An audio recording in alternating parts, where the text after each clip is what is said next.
The discontinued SARB017, Seiko's Green Alpinist. Some call it a modern classic. Some say it's a controversial piece. They say it is a polarizing watch that you either love or hate. Well, I love it. It is a gorgeous watch with a great workhorse of a movement inside of it. Yeah, I love it. But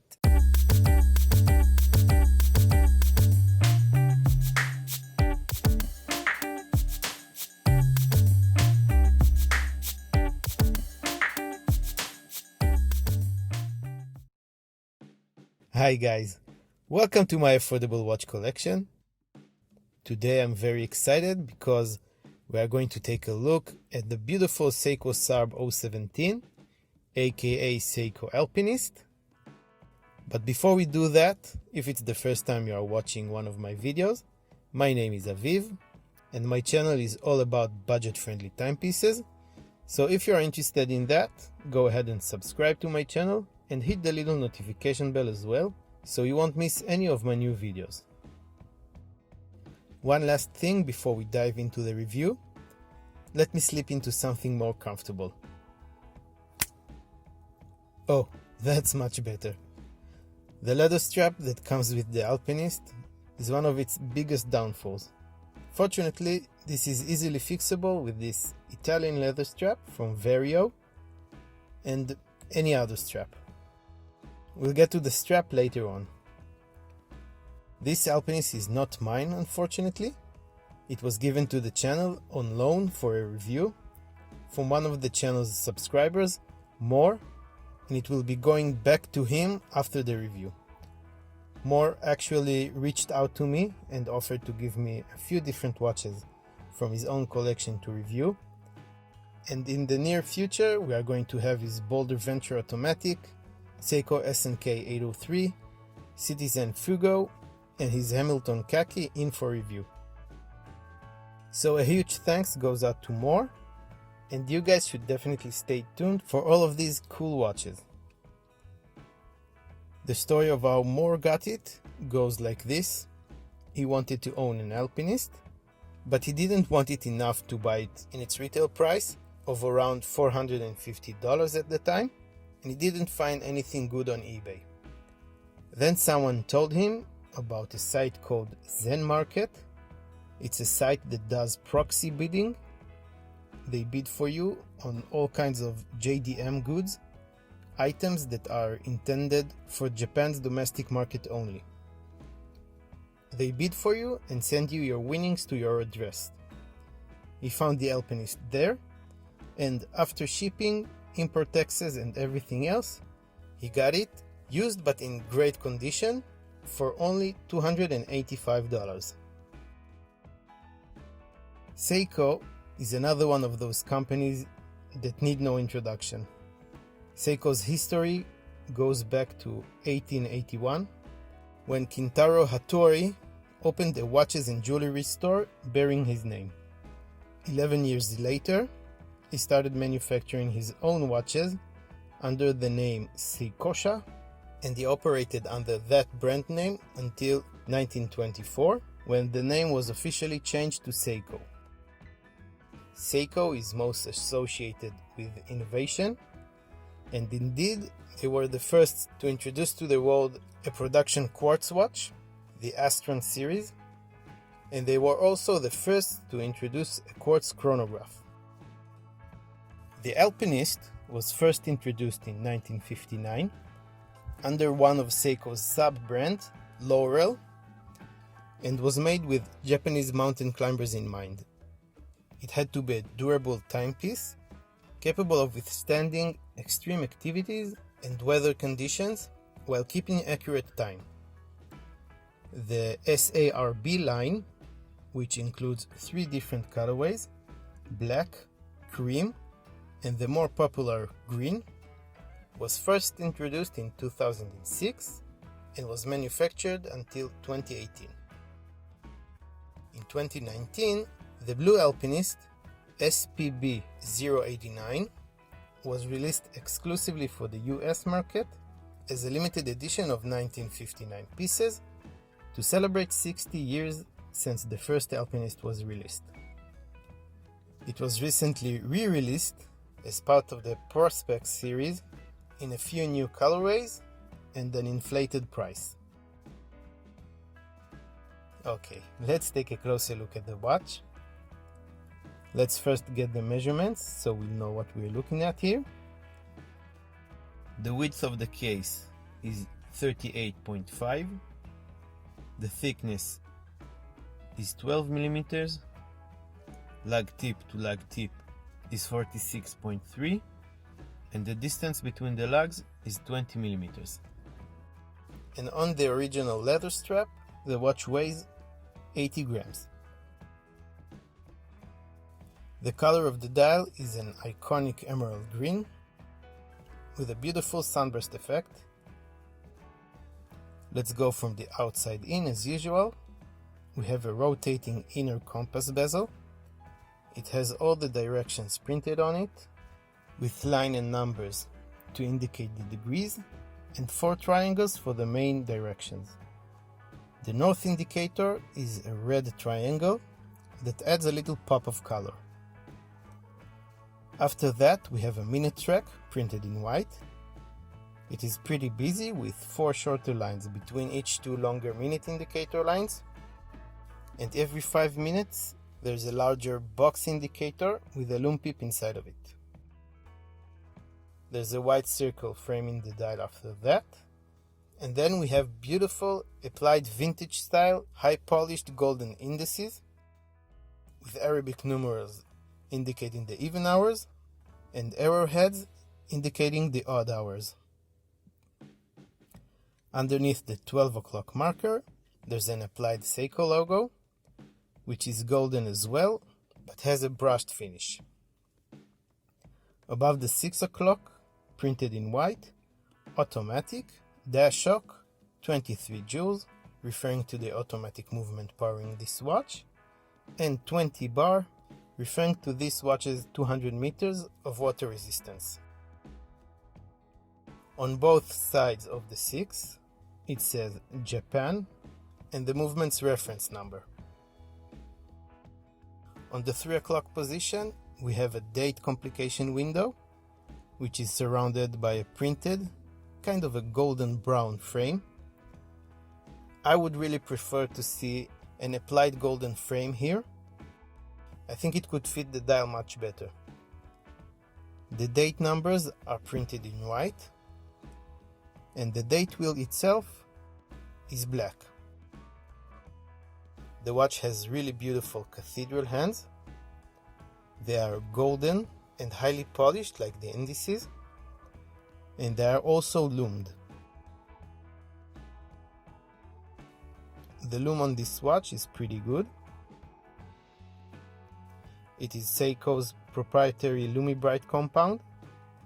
It shines bright and lasts for quite some time.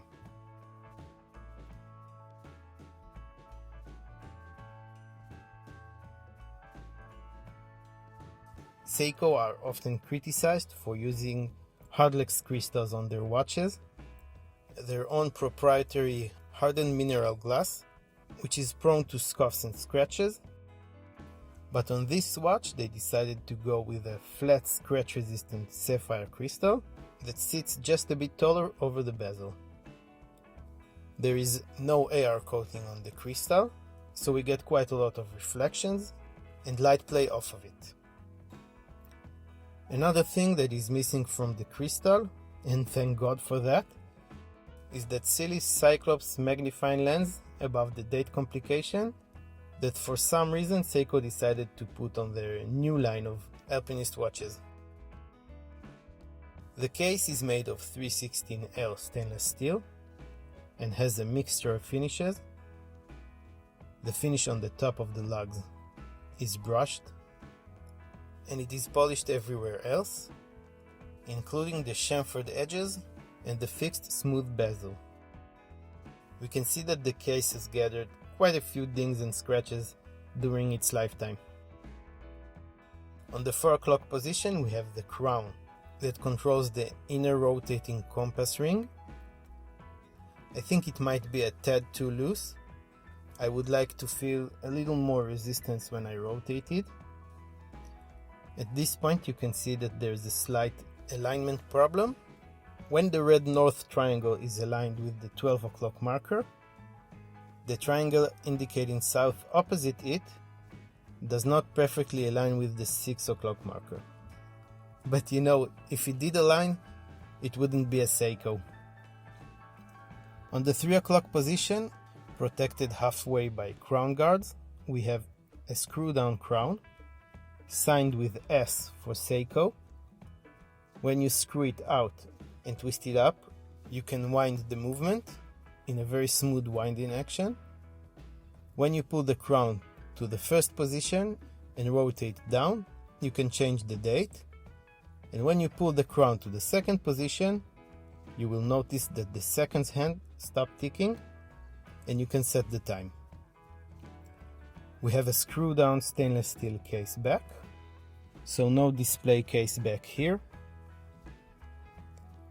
There's an Alpinist logo engraved in the middle, a logo that goes back all the way to the second generation of the Alpinist. All Alpinists share this very same design on their back. 3 mountains inside a circle, a tribute to the mountaineering history of this watch. If we go around and read the engraved information, it has the movement caliber, made in Japan, Seiko, water resistant 20 bar, and stainless steel. The movement beating behind this case back is Seiko's 6R15, a 23 joule automatic movement that vibrates at 21,600 beats per hour.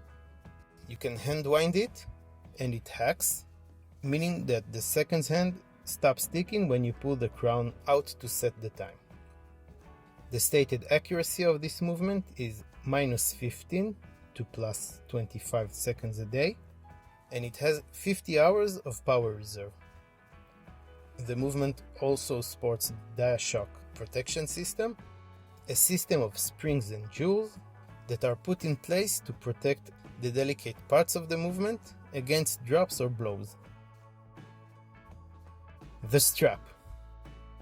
Oh, the strap. The strap is this hideous brown leather with faux alligator skin design on it. The buckle is stainless steel. It has a brushed finish and it is not signed with the Seiko logo. To top it all off, it is also very stiff and uncomfortable. Now I ask myself, why? Why did Seiko pair such a nice watch with such a dreadful strap? They could have easily put it on a bracelet like they did its siblings, the SARB013 and 015, or for the very least put it on a better looking, better quality strap. Luckily, the lug width is a convenient 20 millimeters, and that means that it won't be too hard to source for a better strap, and you might even have a couple options or more laying around the house. Let's put it on my 7-inch wrist and see how it wears. Well, here it is. I think it looks very nice. Beautiful size and proportions. The green and gold combination looks great, and it is very unique. The legibility is pretty good, with the gold numbers and hands contrasting well against the darker dial. And the way they play with the light is just beautiful to look at. The watch wears very comfortable, thanks to the curving lugs. I think it will wear on smaller wrist and larger wrist than mine just as well. The watch works well with any brown leather strap and also looks nice on canvas straps, and you might even pull it off with black straps as well and some NATOs. So in conclusion, this is a go anywhere, do anything kind of watch. It's not too dressy that you can't wear it as your daily driver, and it's not too casual that you can't wear it to a formal occasion. Since Moore offered to let me have his watches to review on the channel, I was very excited to get some wrist time with the Alpinist. And then the whole quarantine situation happened and we couldn't meet. So you can say that there was quite a build-up for me. And when I finally got the Alpinist in my hands, I was like, well, this is nice. And that's it. I love it, I really do. Don't get me wrong, but I'm not in love with it. I guess you can say that I was expecting some kind of a wow factor that just wasn't there. I think it's a very nice watch to have as part of a collection, but that's pretty much it. I want to hear what you guys think about the Seiko Green Alpinist. Today I especially want to hear from people who don't own a SARB, but did get to hold one in their hands. What did you guys think about it? I want to thank Moore again for giving me the opportunity to review his watch. Guys, if you liked this video, please give it a thumbs up and subscribe to my channel. This is the quickest and easiest way for you to show your support to the channel. That really helps. You can also follow me on Instagram, so you can get to know me and my collection a little bit better, get all the news about the channel, and connect with me on a more personal level.